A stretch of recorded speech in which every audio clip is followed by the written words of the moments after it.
Hello বন্ধুরা, welcome to a new mini blog.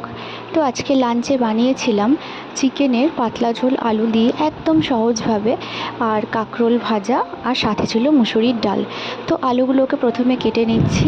তো এই ছোট সাইজ করে, বেশি বড় করিনি, মিডিয়াম সাইজ এরকম হয় সেরকমই 4-5টা আলু কেটে নিয়েছিলাম। তারপরে আলুটাকে একটু নুন আর হলুদ তেলে দিয়ে সামান্য ভেজে নিয়েছিলাম।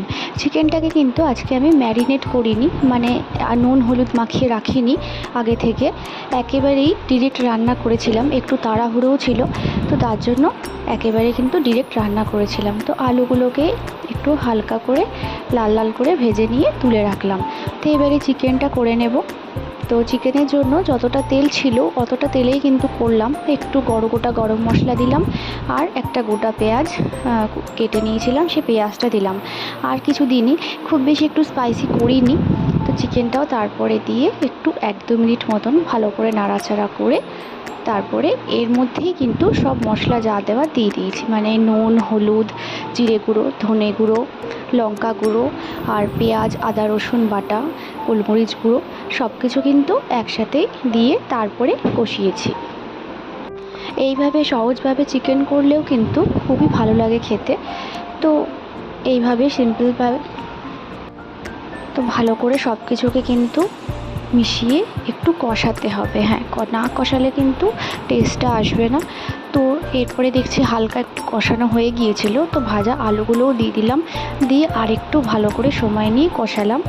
তারপরে সামান্য একটু জল দিয়ে তারপরে নাড়াচাড়া করে তারপরে যেই ভালো করে তেল বেরোতে শুরু করলো তখন জলটা দিয়ে দিলাম।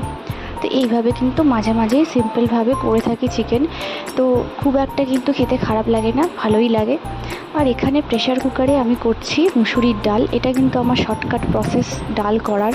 তো কড়াইতে প্রথমে প্রেশার কুকারে প্রথমে তেল নিয়ে তারপরে ওর মধ্যে জিরে ফোড়ন, মানে গোটা জিরে আর সামান্য কালো জিরে ফোড়ন দিয়ে, তো ধুয়ে রাখা ডালটা দিয়ে একটু নাড়াচাড়া করে তারপরে জল দিয়ে নুন হলুদ দিয়ে, মানে একেবারে ফোড়ন দিয়ে আমি কি করি, ডালটাকে বসিয়ে দিই। এতে কি হয়, তাড়াতাড়ি হয়েও যায় একবারে, আর ফোড়ন দিতে হয় না।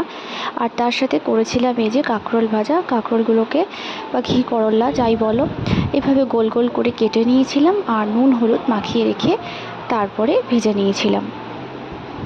তো এই ছিল আজকের একদম সহজ সিম্পল রেসিপি। ভিডিওটা ভালো লাগলে অবশ্যই কিন্তু লাইক করে ফলো করবে। তোমরা অনেকেই কিন্তু পুরো ভিডিওটা দেখো না, বা স্কিপ করে, বা জাস্ট কিন্তু এমনি লাইক কমেন্ট করে চলে যাও, সেটাতে কিন্তু খুবই খারাপ লাগে। তো ভালো লাগলে অবশ্যই কিন্তু জানাবে। দেখা হচ্ছে পরের ভিডিওতে। Thank you.